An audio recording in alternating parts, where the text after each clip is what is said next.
इन्हीं वजहों में अब बात कर लेते हैं सांसों के संकट की। कोरोना के बढ़ते मामलों के बीच देश भर में मरीजों के लिए ऑक्सीजन की कमी से अफरा तफरी मची हुई है और इसी अफरा तफरी के बीच आज नासिक के एक सरकारी अस्पताल में 22 मरीजों ने दम तोड़ दिया। लेकिन अफसोस यह है कि यह दर्दनाक हादसा ऑक्सीजन की कमी से नहीं बल्कि सिस्टम की जानलेवा लापरवाही से हुआ है। तो अस्पताल में पहले ऑक्सीजन टैंकर में लीकेज हुआ और फिर उसे ठीक करने के लिए मरीजों को दी जाने वाली ऑक्सीजन रोक दी गई। किसी ने यह नहीं सोचा कि जो लोग वेंटिलेटर पर हैं, जो मरीज वेंटिलेटर पर हैं, उनका क्या होगा।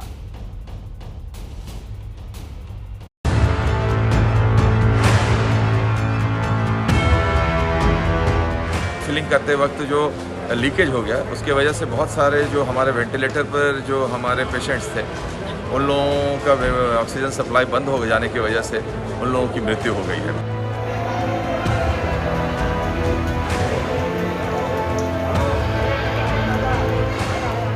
डेड बॉडीज़ का क्रिमेशन भी करना है और यहाँ पर जो जिस तरीके से ये प्रकार हुआ है उसकी चौकसी भी करना है कि ये क्यों हुआ है, एक्चुअली में कारण नेम का क्या, इसका एक्चुअल कारण क्या है।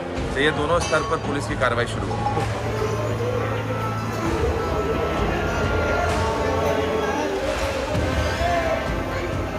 इन्वेजिव वेंटिलेटर पे जितने भी लोग थे उनको ऑक्सीजन टाइम पे मिला नहीं। 22 लोगों की मौत हो चुकी है।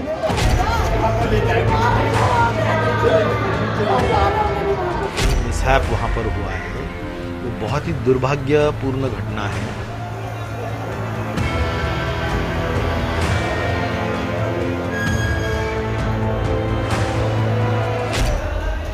आपकी आंखों के सामने आपका कोई अपना तड़प तड़प कर जान दे दे और आप कुछ न कर पाएं, इससे ज्यादा दर्दनाक कुछ नहीं हो सकता। नासिक के इस अस्पताल में एक नहीं कई जिंदगियों ने ऐसे ही दम तोड़ दिया। उखड़ती सांसों को थामने की हर कोशिश नाकाम हो गई। लापरवाही से भरे सिस्टम ने इन सब की सांसें छीन ली। दिल को दहला देने वाली दुर्घटना नासिक के जाकिर हुसैन अस्पताल में हुई, जहां आज सुबह अचानक ऑक्सीजन का एक टैंक लीक हो गया।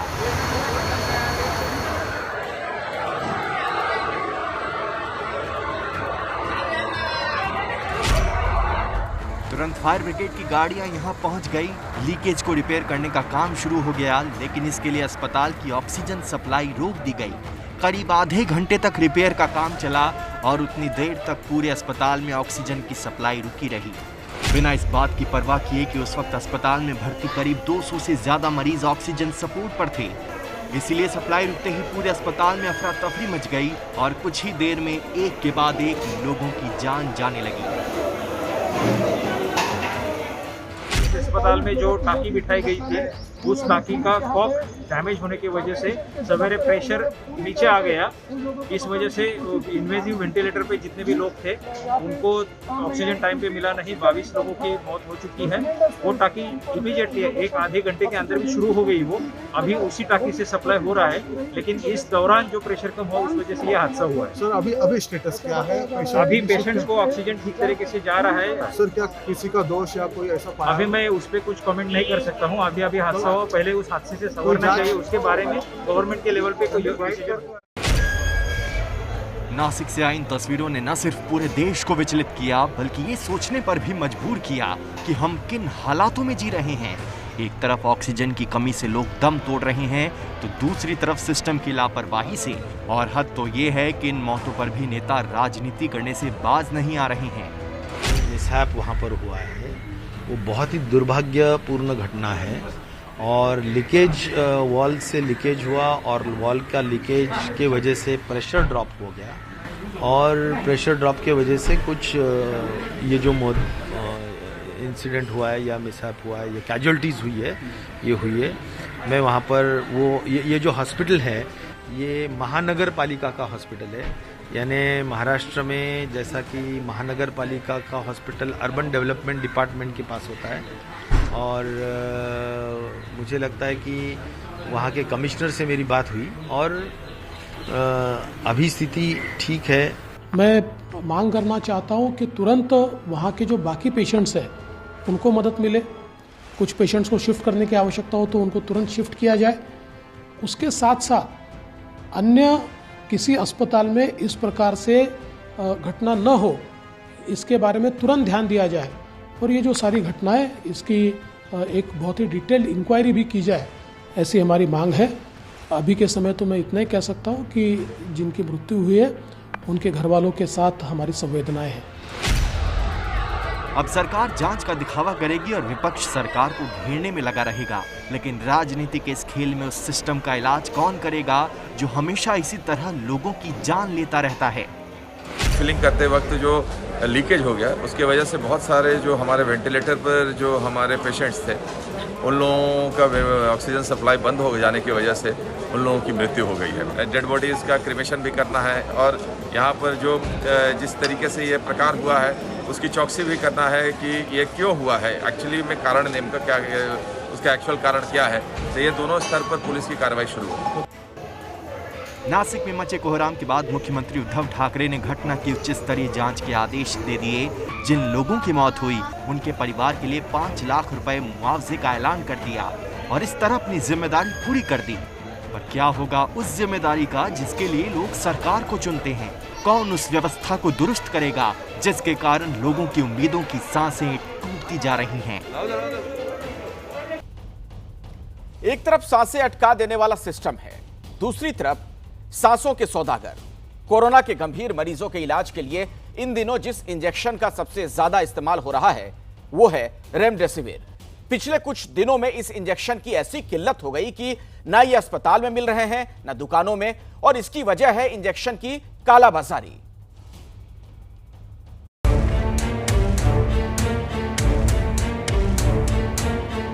इंजेक्शन की कालाबाजारी का ये रैकेट देश के कई शहरों में चल रहा है। दिल्ली से लगे नोएडा में पुलिस ने 100 से ज्यादा रेमडेसिविर इंजेक्शन बरामद किए। पुलिस के मुताबिक इसमें स्वदेशी कंपनियों के साथ विदेशी कंपनियों के भी इंजेक्शन हैं। आरोपी इन्हें 80,000 रुपए तक में बेच रहा था। आरोपी के पास से लाखों रुपए का कैश भी बरामद हुआ है।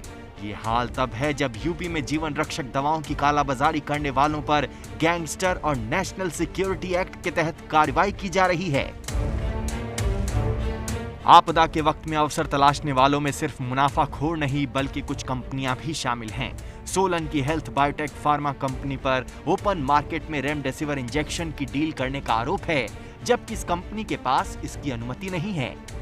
पुलिस ने चंडीगढ़ के एक होटल में 5 लोगों को डील करते हुए पकड़ा और उनके बयान के आधार पर कंपनी के डायरेक्टर को गिरफ्तार कर लिया, साथ ही कंपनी को सील कर दिया है।